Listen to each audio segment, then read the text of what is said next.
Yo guys, you are watching and listening to Speak Up. Today we wanna talk about jobs. سلام رفقا، خیلی خوش اومدید به Speak Up.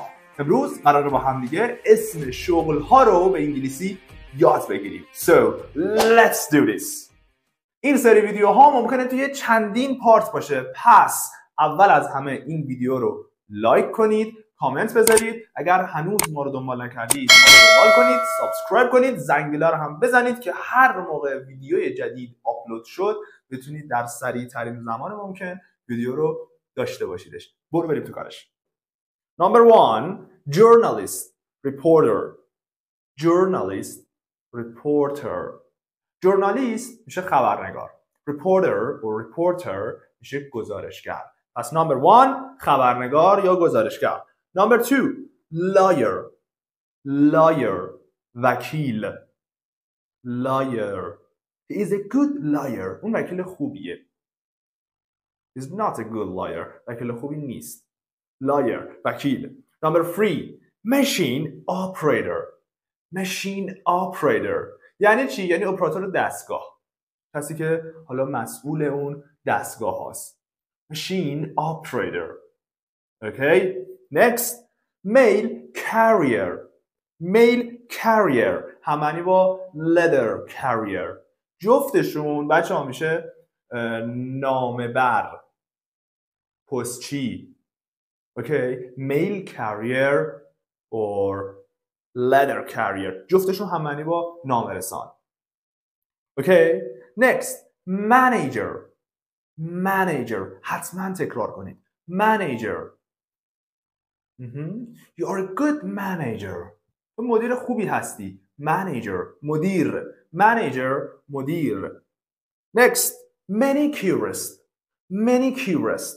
Manicurist. یعنی چی؟ یعنی ناخونکار. حالا مثلا توی فارسی چیزی که جا افتاده این بکنم اگر اشتباه نکنم، حالا خانم ها بیشتر اینو دارن، مانیکور و پدیکور اگر اشتباه نکنم. حالا مانیکور که برای دسته، درسته؟ حالا ناخونکاری یا ناخونکار میشه manicurist. manicurist. حواستون باشه بچه‌ها تشدید یا اون استرس روی Q. manicurist.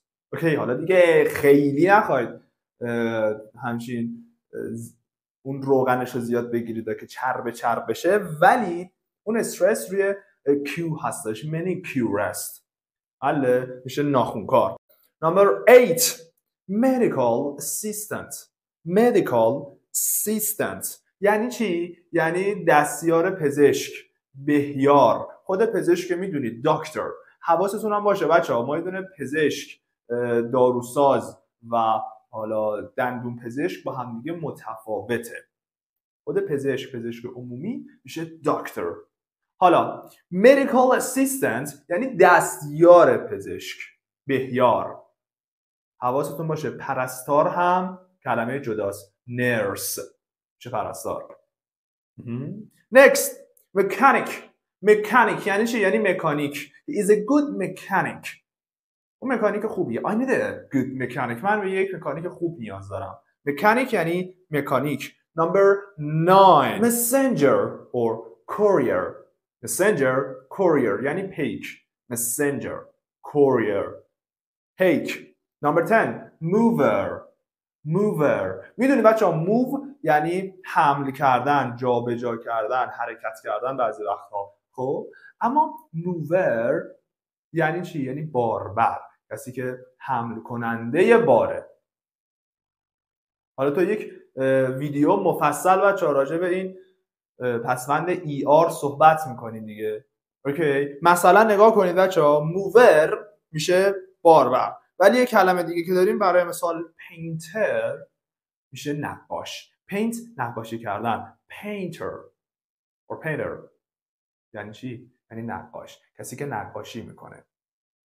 آرتیست هنرمند. میبینی؟ و معمولاً اکثر شغل ها رو میتونیم با همین ایاره کارو جمع کنیم. خیلی باحاله. اما بریم سراغ کلمه بعدیمون. musician. musician یعنی نوازنده. از میوزیک میاد. musician نوازنده. موزیک painter که گفتیم نقاش.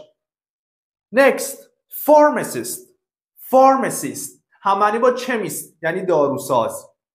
pharmacist chemist داروساز.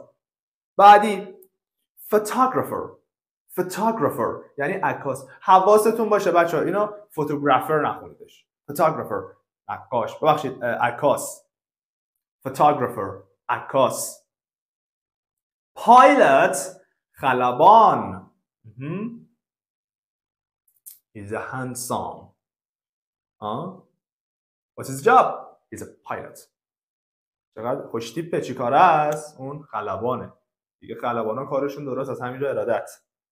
پایلت خلبان. و آخرین شغلی که توی این پارت داریم police officer یعنی افسر پلیس. مرسی که تا اینجای ویدیو با ما همراه بودید. برای دریافت فایل جزوه به همراه تمارین فقط کافیه به آیدی که داخل کپشن براتون نوشته شده داخل اینستاگرام پیام بدید تا فایل جزوه به همراه تمارین به صورت کاملا رایگان براتون ارسال بشه. پر انرژی و سرحال بشید تا جلسه بعدی. میبرمتون.